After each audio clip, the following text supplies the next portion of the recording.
Bonjour à tous, bienvenue pour ce webinaire autour d'une thématique sur le design responsable et l'éco-conception avec pour enjeu d'échanger avec vous sur comment transformer son espace de travail grâce à l'upcycling.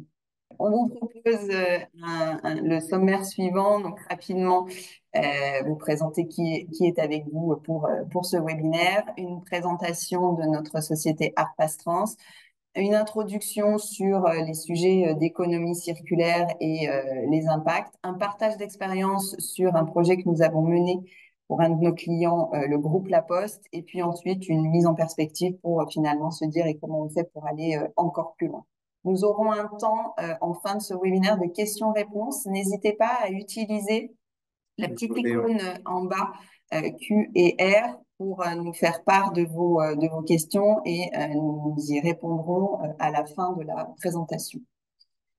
Donc, je me présente, je suis Julie Vinet, je suis directrice générale adjointe du cabinet Artpastrans et en charge du département Workplace et Design Experience.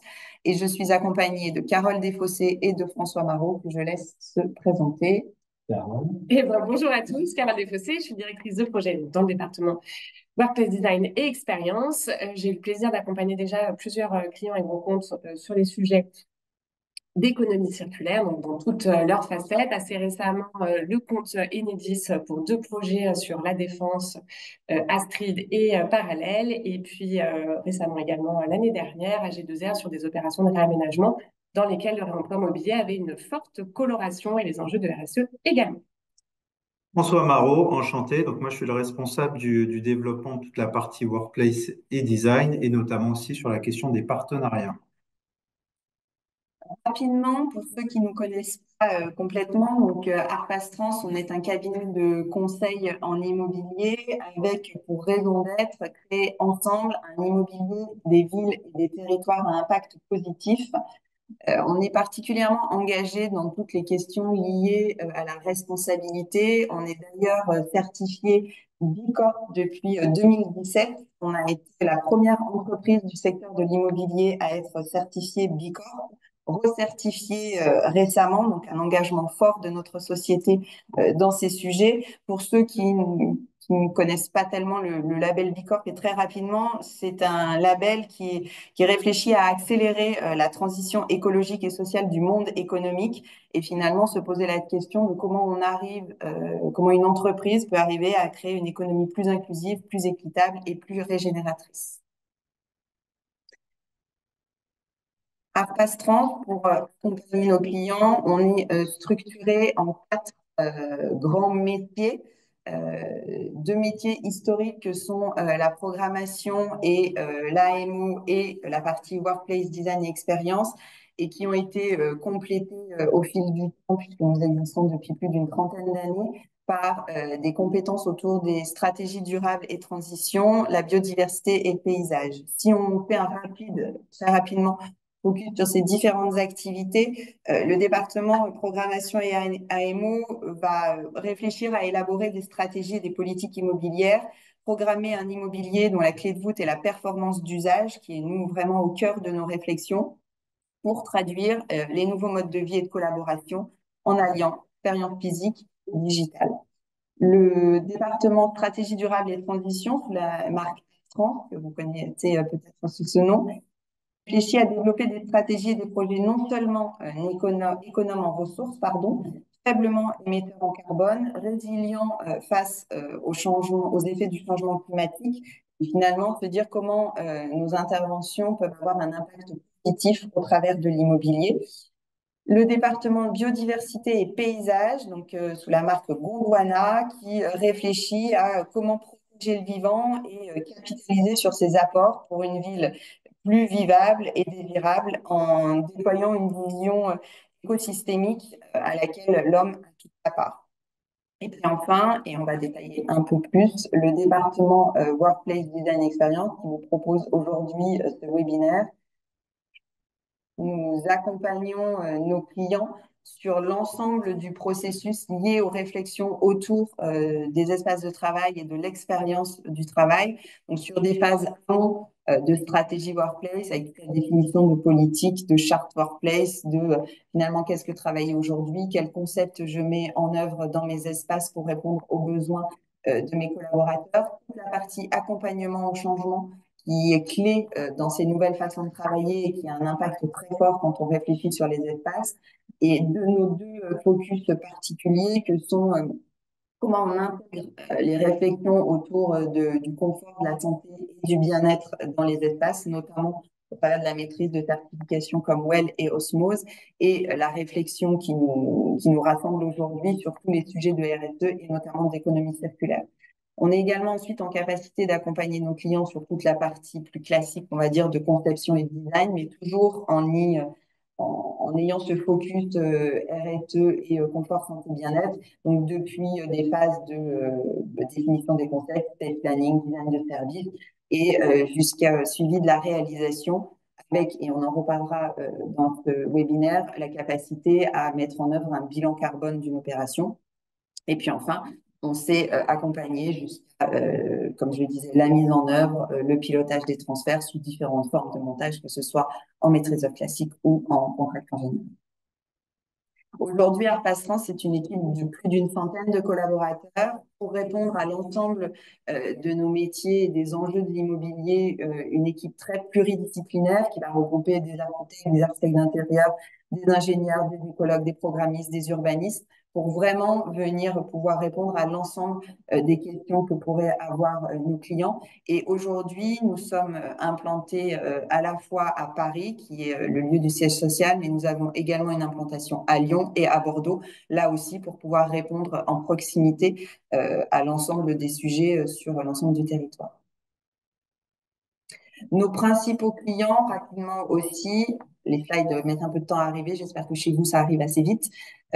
4 grandes catégories de clients, on va dire tout ce qui va être professionnel de l'immobilier, qu'on va plutôt accompagner sur les stratégies de parc ou comment positionnement d'actifs, ou enfin ces réflexions liées vraiment des sujets foncières, assets ou investisseurs, promoteurs et constructeurs également et property. Ensuite, un focus qui est une spécificité Arpastrans sur les utilisateurs et les grands utilisateurs. Donc, on accompagne uniquement l'opération qu'on va vous présenter aujourd'hui, le groupe La Poste, mais on accompagne aussi Renault, Orano, Veolia, RATP, enfin voilà, vraiment des grands acteurs et des grands utilisateurs. Et puis, on a également capacité à accompagner des maîtrises d'ouvrages publics, notamment sur des sujets sensibles.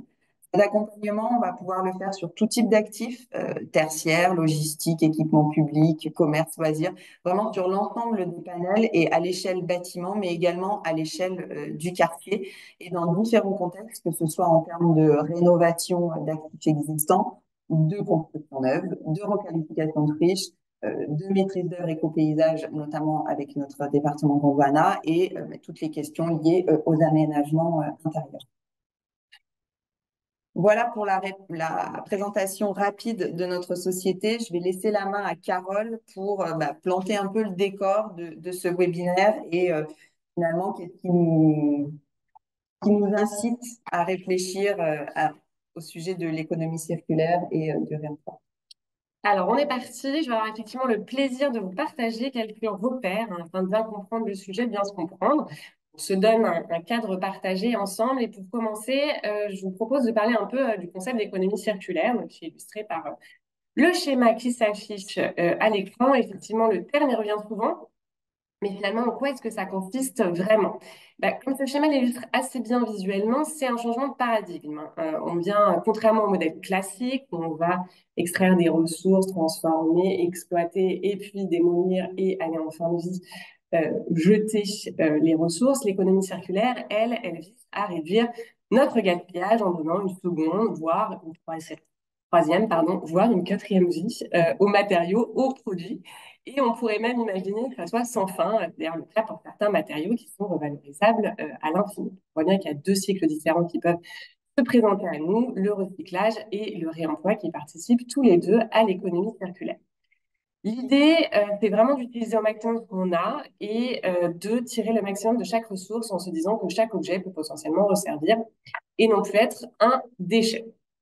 Donc, j'en profite pour faire un petit instant étymologique. Le mot déchet, ça provient du latin cadere, tomber, qui a ensuite donné en vieux français déchiet, qui signifie chute ou perte. Et on pourrait faire le parallèle également avec l'anglais, donc waste, ça vient de gast, gâché, endommagé. Donc, ça nous a amené après, dans notre exploration linguistique vers l'ancien français, donc le mot déchoir qui signifie tomber en ruine, se détériorer. Donc finalement, un déchet, ça signifie littéralement qu'il est tombé et par extension, ce qui est plus utilisable a perdu de sa valeur, donc ce qui est bien dommage. Au fil du temps, ce terme il a évolué pour désigner des résidus ou des matériaux considérés comme sans valeur destinés à être éliminés. Et donc le concept d'économie circulaire, il vient changer cette approche. Il vient nous dire d'ailleurs de revaloriser, de créer de la valeur économique, de la valeur d'usage, plutôt que de considérer les éléments comme des déchets. Et finalement, il s'agit de renouer avec une approche qui a toujours été présente dans les principes constructifs. On en a de multiples illustrations au cours de l'histoire. On va y revenir juste après. Comment faire du neuf avec du vieux, ça a toujours été quelque chose d'assez présent dans l'humanité et dans son histoire.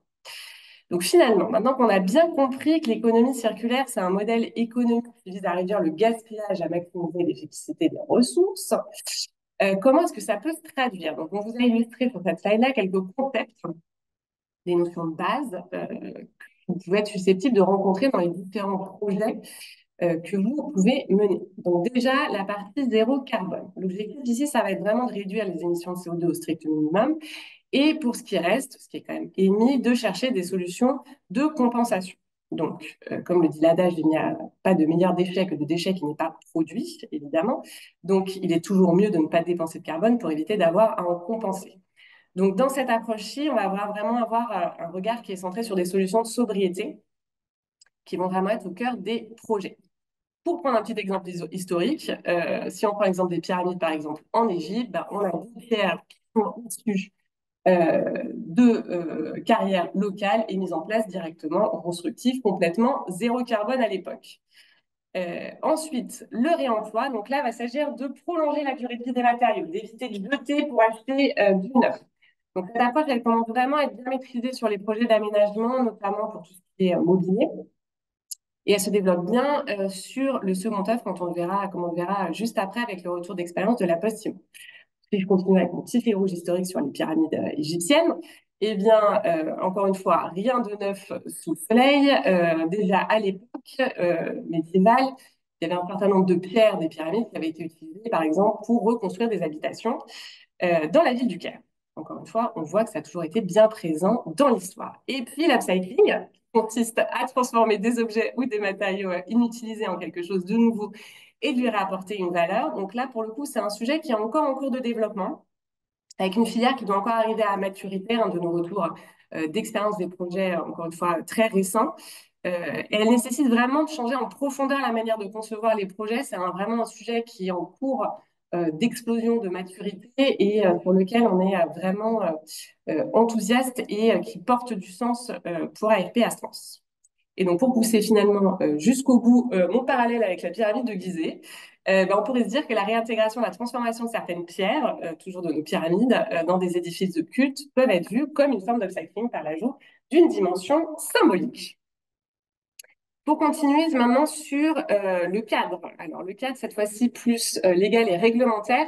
Donc, on voit qu'il y a un encadrement qui est assez riche, assez multiple. Évidemment, c'est une problématique qui est au cœur de l'évolution de la législation, également au cœur de l'actualité. On a vu les derniers articles sur 2024, qui serait l'année la plus chaude, en dépassant pour la première fois le 1,5 degré de réchauffement par rapport à l'ère pré-industrielle, donc qui est un jalon très structurant. Et donc, il y a un ensemble de mesures qui ont été prises pour inciter, voire obliger à intégrer ces enjeux dans notre économie et dans les projets. Donc déjà, la loi énergie-climat qui a poussé à réduire notre empreinte carbone, la loi AGEC qui a visé surtout la réduction des déchets et encouragé le réemploi. Le diagnostic PEMD, lui, est un diagnostic qui est obligatoire pour les travaux de démolition. Donc, notamment pour les projets de réaménagement, c'est un diagnostic qui est obligatoire à mettre en place et il va nous aider à identifier ce qu'on peut réutiliser ou recycler, encore une fois, pour une approche circulaire. Et puis, le décret tertiaire et la RE 2020, on voit bien l'intention de cadrer la performance énergétique et la réduction des émissions pour les bâtiments. Évidemment, c'est encadré également par une directive européenne qui se met en place de manière progressive pour aller vers des bâtiments de plus en plus durables. En plus de ce contexte réglementaire, on a un certain nombre de normes et de certifications qui viennent enrichir notre jungle, si j'ai envie de dire, de l'environnement. On vous les a classés de manière thématique et par type périmètre d'action pour que vous ayez un overview assez synthétique. Alors, l'objectif ici n'est pas de vous présenter l'ensemble des normes et des labels qui peuvent exister, hein, mais plutôt de pointer ceux qui pourraient avoir un intérêt pour vous et qui peuvent être assez intéressants à intégrer encore une fois dans vos projets. Donc, tout ce qui est le volet, la qualité de l'air, la santé, le confort et la santé et le bien-être, c'est vraiment les volets qui sont le plus couverts. Là, vous voyez plus de labels et de certifications sur la slide. Donc, de la norme ISO 16000 pour la qualité de l'air jusqu'au WELL, qui va avoir une approche plutôt centrée sur le bâti, ou pour le Cosmos, il y a une approche plus centrée sur l'utilisateur. Pour la question des déchets et des recyclages, donc, on a la norme ISO 14000 qui définit le système de management environnemental, et pour la partie label, le Cradle to Cradle, donc il va certifier qu'un produit est conçu pour être réutilisé ou recyclé indéfiniment, donc en intégrant des matériaux non toxiques et des procédés respectueux de l'environnement. Qui concerne les matériaux, on peut citer FSC et PEFC en label, donc deux labels respectivement. FSC qui garantit que le bois et les produits dérivés proviennent de forêts gérées de manière durable, en respectant des normes environnementales, sociales et économiques strictes. Et le PEFC qui certifie, lui, une gestion forestière durable, en promouvant les bonnes pratiques et en assurant une traçabilité des produits forestiers tout au long de la chaîne de production. Pour terminer sur la partie bâtiment durable, on a voulu vous mettre en avant les différences surtout qui peuvent exister entre le BBCA et le HQE. L'intérêt du BBCA, c'est de valoriser vraiment les aménagements intérieurs en intégrant la durée de vie des résiduels. Donc, une cloison démontée alors qu'elle aurait pu être réutilisée, ça sera pénalisant. Alors que pour le coup, le HQE, lui, va moins intégrer ces aspects-là dans la partie aménagement interne. Donc, ce sera toujours intéressant de se référer à ces normes, labels et certifications qui permettent de s'assurer que l'espace de travail est sain et qu'il respecte des critères de qualité élevés. Merveilleux. C'est ce qu'on dit. On va poursuivre sur cette partie-là, maintenant qu'on a bien compris le contexte, le cadre dans lequel on se situe, pour entrer un petit peu plus dans le concret, comment est-ce que ces principes ils peuvent s'appliquer au projet d'aménagement d'espaces de travail et de bureaux. Donc, évidemment, l'économie circulaire ne se limite pas à l'environnement, elle touche aussi l'économie à long terme et la société dans son ensemble. Donc, on trouve bien à la base les enjeux environnementaux, on cherche à réduire les émissions, à protéger nos ressources naturelles, à minimiser les déchets. Côté économique, c'est également intéressant parce qu'on valorise le réemploi, on optimise l'usage des surfaces, on réduit les coûts sur le long terme et on crée la valeur. Enfin, il y a l'impact sociétal, donner du sens au projet, créer des emplois dans des secteurs innovants et renforcer la responsabilité sociale et sociétale des entreprises. On voit bien que c'est une vision d'avenir qui nous rassemble. Et pour finir cette présentation sur les prérequis indispensables et incontournables à intégrer à vos projets, on va vous parler des 3 piliers d'un aménagement circulaire réussi: l'immobilier, l'environnement et les ressources humaines. Donc, sur le plan immobilier, l'idée, c'est vraiment de rendre les espaces adaptables et modulables pour qu'ils puissent évoluer facilement avec le temps. Sur le volet environnemental, d'utiliser des matériaux recyclables, recyclés autant que possible pour limiter l'empreinte écologique. Et pour les ressources humaines, il est vraiment crucial d'impliquer les collaborateurs qui sont engagés dans ce projet avec la dimension écologique et sociétale. Donc ça, c'est un sujet qui nous tient également beaucoup à cœur chez AFP Astrans. En conclusion, j'espère que ce tour d'horizon de l'économie circulaire vous a montré que ce modèle est vraiment essentiel pour répondre aux défis de notre époque. Et je vais donc maintenant laisser la parole à François qui va avoir le plaisir de vous emmener en visite au projet de la Poste-Imo pour la branche numérique de la Poste à Issy-les-Moulineaux. Merci, Carole. Donc, effectivement, l'objectif là, c'est de vous faire un partage d'expérience. Donc, on va vous emmener dans les aménagements de groupe La Poste. Donc, comme le disait Carole, c'est la branche EDA, donc c'est la branche numérique. C'est un projet qui a débuté en termes de réflexion en 2021 et qui s'est terminé fin 2023. L'objectif, quand même, c'est de vous montrer quand même de quoi on partait, une forte densification des espaces, une personnalisation qui était plutôt inexistante, des cloisonnements et toujours des cloisonnements. Donc l'objectif, ça a été, et vous le verrez, d'ouvrir et d'offrir aussi différentes postures de travail, mais dans ces postures-là, ramener aussi des espaces de collaboration et des différents types de fonctions de travail. Donc, toutes ces zones collaboratives ont été réfléchies effectivement en amont. Et donc, l'objectif aujourd'hui, c'est de vous emmener au sein de cet espace. La vidéo va se lancer. On espère très sincèrement que ceux qui ont une bonne connexion, la vidéo marche bien. Normalement, ça devrait fonctionner. Sinon, s'il y a un petit peu si c'est un petit peu légèrement saccadé, on vous prie de bien vouloir nous en excuser, mais je pense que c'est dû à un problème de connexion.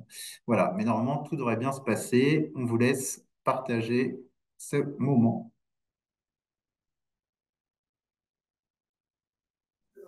Bienvenue à Afélion, un immeuble multi-occupant de 6700 m² qui accueille 950 collaborateurs. Il faut savoir qu'ici, le taux de partage des postes a été de 0,6, ce qui montre bien l'accent qui a été mis sur la flexibilité des espaces pensés pour mieux répondre aux besoins de chacun. Pour créer cet environnement dynamique, nous avons suivi la charte d'aménagement de la Poste afin de garantir que tout réponde aux standards du groupe. Mais ce qui a vraiment fait la différence, c'est l'implication des collaborateurs dès le départ. Nous avons organisé des ateliers participatifs pour concevoir ensemble les espaces et réfléchir aux différentes manières de travailler.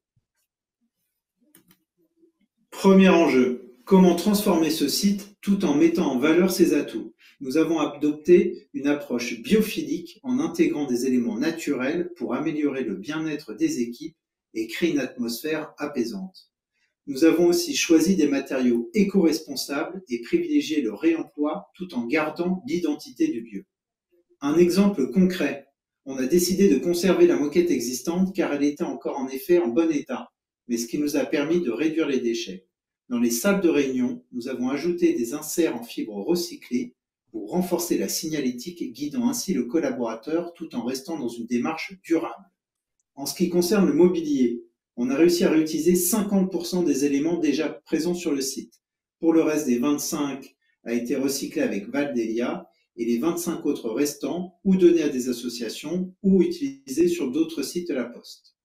Pour les espaces de travail silencieux, nous avons installé un habillage mural en bambou. Ce matériau est issu de forêts européennes et conforme aux normes bioéthiques. C'est à la fois esthétique et durable.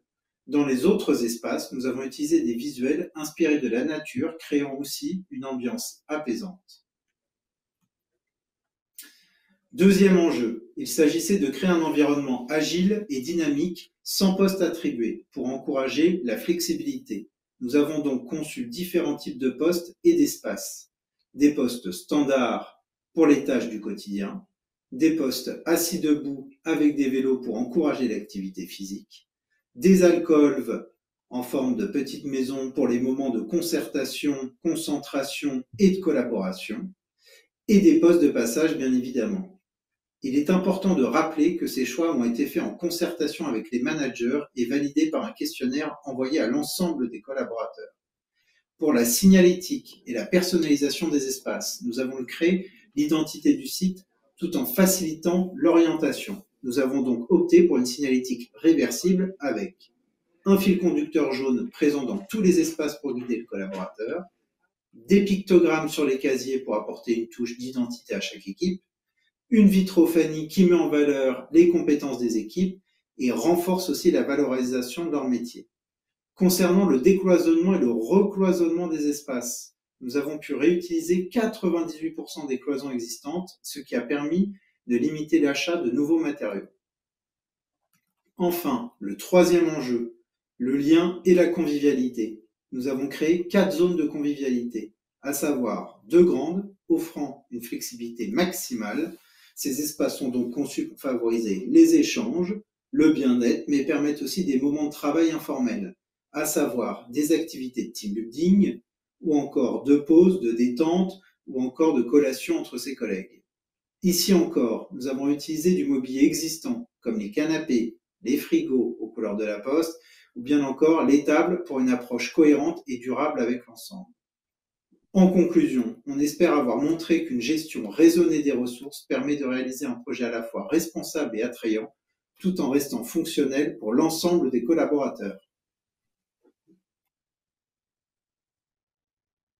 Donc, pour revenir sur les points clés du projet, effectivement, ce qui a été les grands points forts de ce projet-là, c'est que ce que vous avez pu voir, donc c'est 98% du cloisonnement plein a été issu donc du réemploi, la partie 20% dernière également sur la partie vitrée, ce qu'effectivement l'objectif ça a été de maximiser la réutilisation des matériaux sur cet ensemble-là. 50% donc a été réutilisé, 25 a été donné à d'autres sites pour le groupe La Poste et les 25 autres repris par Valdelia, qui est une filière de revalorisation de mobilier.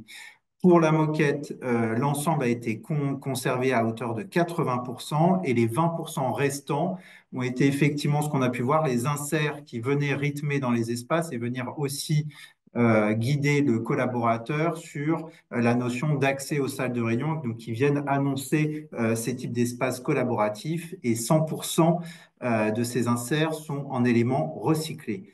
Pour finir, les matériaux qui ont été ajoutés sont 100% à hauteur de composition naturelle. On parle de linoléum dans les espaces cafétéria, la partie en liège pour le côté absorbant phonique sur ces espaces aussi de collaboration et les bambous, comme vous avez pu aussi le constater, dans les espaces silence. Cette visite, on a trouvé intéressant de finalement se dire si on veut aller encore plus loin, puisqu'on est toujours dans cet objectif d'être de plus en plus vertueux.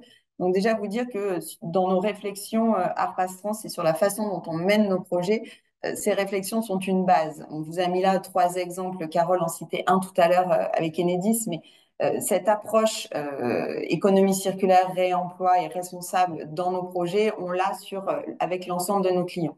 On vient par exemple de livrer une opération pour SNCF Voyageurs à Saint-Denis, où un gros travail a été fait sur le réemploi des mobiliers, que ce soit les tables de réunion, que ce soit les assises, que ce soit les armoires, pour là aussi se dire par rapport à ma ressource existante, comment je fais pour capitaliser et pour finalement pas devoir racheter l'ensemble du mobilier en neuf. Sur Heineken, une opération qu'on a livrée maintenant il y a quelques années, là aussi, un gros travail sur du mobilier réemployé sur site. Et on parle d'une opération qui a été livrée il y a 5-6 ans. On avait déjà enclenché cette idée d'upcycler du mobilier informel, que ce soit à partir de ressources propres à Heineken et pour accentuer la marque employeur, ou que ce soit de façon plus classique, on va dire, sur des postes de travail. Et puis ensuite, Enedis, que l'on vient également de livrer à la Défense, où là aussi 70% de l'équipement mobilier des espaces de travail a été meublé en réemploi ou en upcycling. Et on a également fait un gros travail avec notre partenaire Transfert pour réfléchir aux impacts et mettre en place notamment un transfert en vélo cargo, puisqu'on le verra dans la suite du slide. L'économie circulaire, c'est pas juste de l'instant T de livraison du chantier, mais c'est bien tout un parcours de vie des projets. Pour aller plus loin et notamment illustrer notre envie d'aller vers des projets zéro carbone, on voulait également vous partager ce qu'on a pu appliquer à nous-mêmes dans nos réflexions sur nos propres espaces de travail au Neuf-Tercier. Voilà, on est arrivé dans ces espaces il y a maintenant plus de 5 ans et suite à notre croissance, à notre transformation, une nouvelle façon de travailler, on s'est challengé sur comment on repensait ces espaces. Et pour nous, ça a été vraiment une occasion de se dire, voilà, on va montrer avec notre propre projet que c'est possible, qu'on peut arriver à penser des espaces fonctionnels, qualitatifs, beaux, dans une démarche ancrée dans cette démarche responsable. Donc, c'était à la fois pour nous une histoire à partager qu'on a co-construite, donc une vraie intelligence collective. Les collaborateurs ont été associés à la démarche. On a réfléchi sur l'ensemble des critères de confort comme un vrai levier de performance et on en a fait une véritable vitrine responsable. On est certifié Circolab et on est également certifié Osmose sur le levier aménagement. Pour ce faire et pour nous, les enjeux d'un projet zéro carbone, ça va se structurer finalement autour de 3 grands piliers, c'est piloter, calculer, monitorer. Et ça passe par différents points que vous voyez sur cette slide. Donc, bien définir le périmètre, les objectifs et quelle base de durée de vie de projet on se fixe, identifier l'ensemble des matériaux, des produits et des équipements qu'on va challenger et qu'on va intégrer dans ce calcul. Rechercher des facteurs d'émission pour voilà, bien connaître justement à la fois les ressources et les matériaux disponibles. Et puis, et c'est un peu l'enjeu du point 4, c'est quelque part ça challenge, c'est se challenger nous-mêmes sur nos façons de concevoir. C'est-à-dire à un moment, se dire par rapport aux postes les plus émetteurs, comment je viens réfléchir différemment pour limiter les émissions carbone. On a également à prendre en compte l'ensemble du processus, notamment avec le transport. Et puis, enfin, pouvoir se dire, voilà, au regard de toutes ces actions, euh, bah, qu'est-ce que j'ai gagné finalement par rapport à ce sujet du carbone. Donc, sans les passer forcément tous en revue, on a fait quelques zooms sur ces différents éléments. Et typiquement sur notre opération et pour ce calcul du bilan carbone, et on a vraiment voulu intégrer l'ensemble des composantes du projet, donc bien sûr les éléments de matériaux de second œuvre, les mobiliers, qui sont finalement assez simples à intégrer dans une démarche, mais on a également intégré tout ce qui concerne la décoration intérieure et éléments un peu plus atypiques, également l'ensemble des équipements informatiques et des équipements techniques qui sont finalement neutres et qui ont une place importante dans les sujets de projet d'aménagement. Et puis, encore une fois, parce que dans cette vision d'économie circulaire, l'idée, c'est que le matériau puisse s'utiliser dans sa première vie, dans sa deuxième vie et ensuite dans ses vies d'après, c'est de se dire que voilà, on partait sur une période de vie de projet de 10 ans, puisque dans les calculs, on intègre aussi cette partie-là. Sur la partie produits et matériaux et équipements, c'est à la fois se dire ce qui concerne les lots architecturaux, ce qui concerne les lots techniques et ce qui concerne les autres lots, comme je disais avant, mais c'est aussi finalement se poser la question et la nécessité de bien connaître les ressources disponibles pour pouvoir à un moment bien identifier les capacités de chaque matériau à être réemployé et ce qui peut être utilisé. Donc ça veut dire un bon diagnostic. Ça veut dire anticiper un curage et une dépose soignée, parce que là aussi, ça challenge un peu la façon dont on conduit les opérations, parce que on dépose pas de la même façon un matériau qu'on sait qu'on va devoir réutiliser d'un matériau où on ne se poserait pas la question, on se dirait que c'est du déchet et ça part à la poubelle.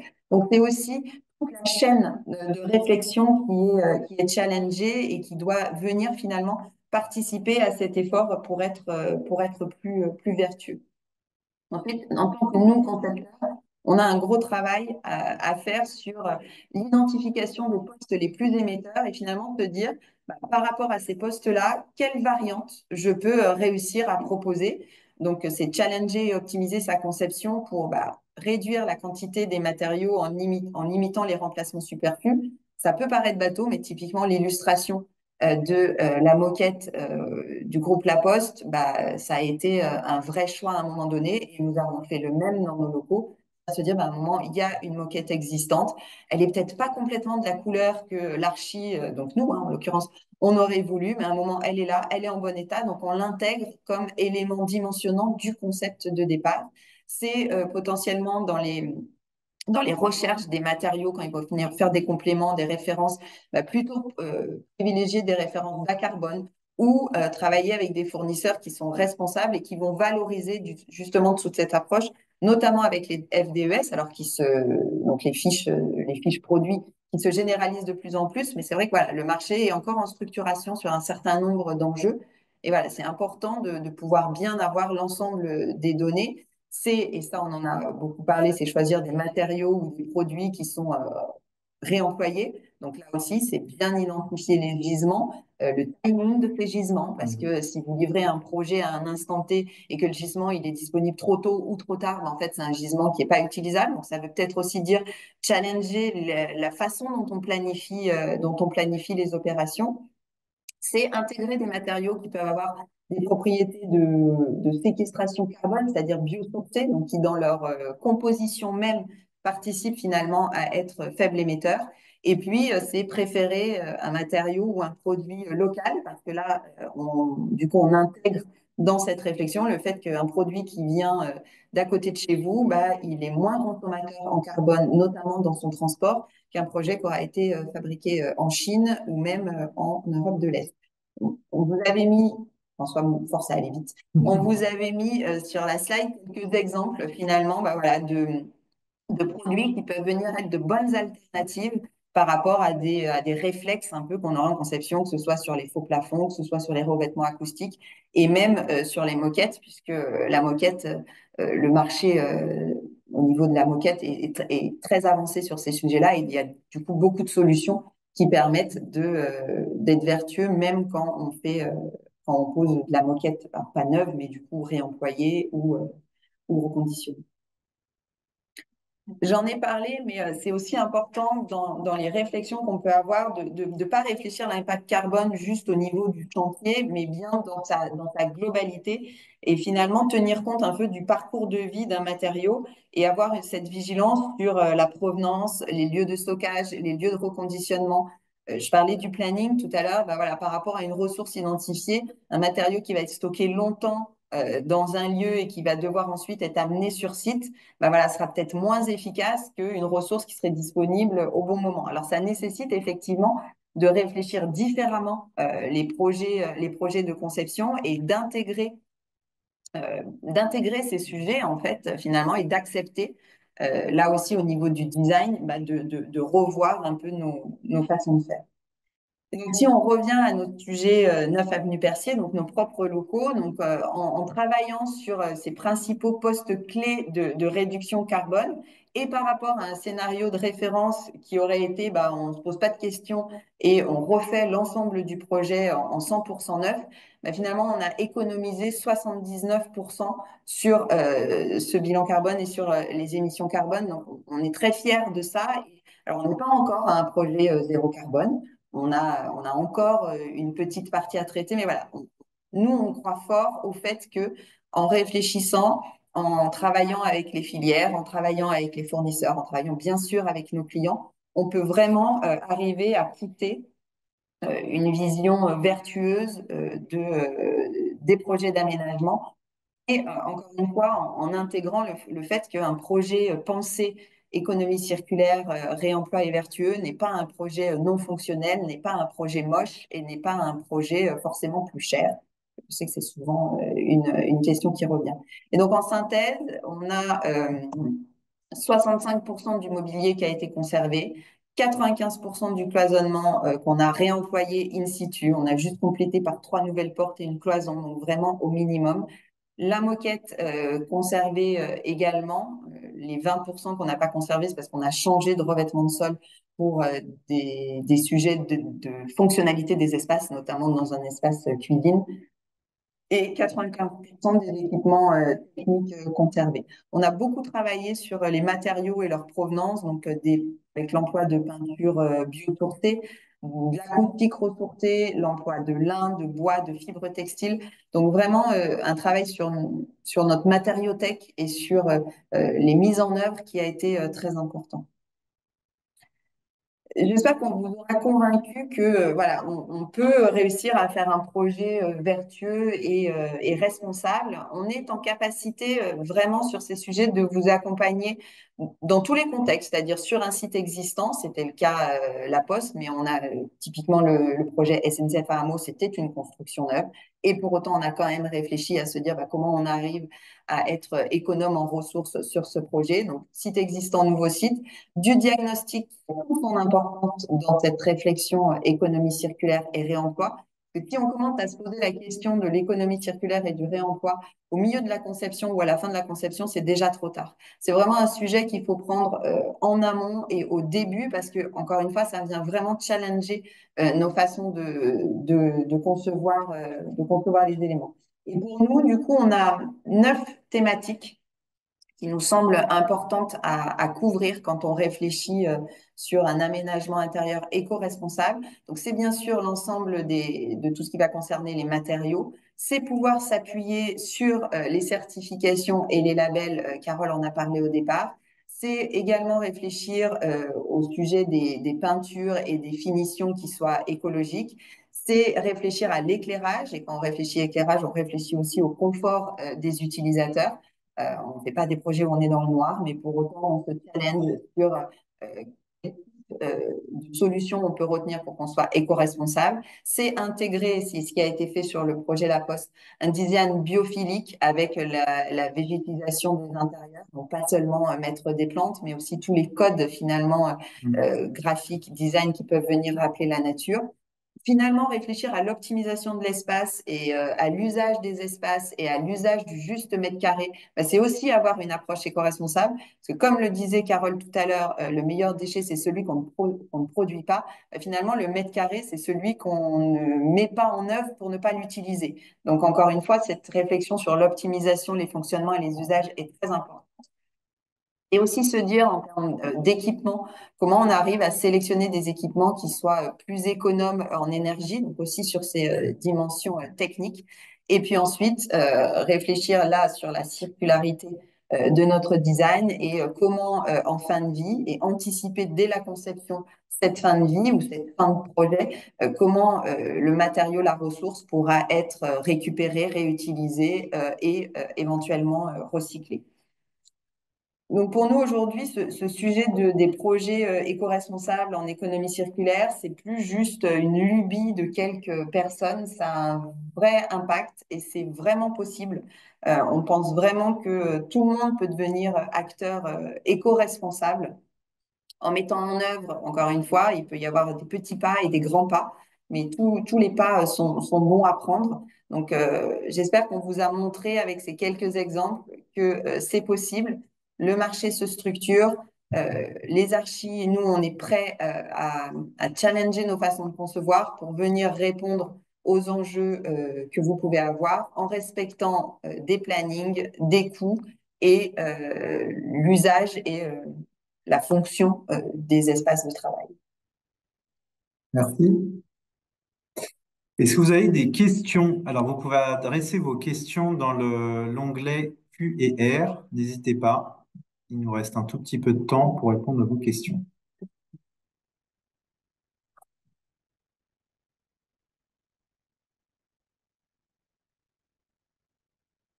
On a une question pour savoir si c'était possible d'avoir un replay du webinaire. Oui, ça arrivera. Alors, on aura un petit temps de montage et de préparation, notamment pour la vidéo. Vous l'avez bien compris, qui est un petit peu lourde encore aujourd'hui pour être diffusée telle quelle. Mais effectivement, on vous remercie pour votre intérêt et elle sera mise en ligne prochainement.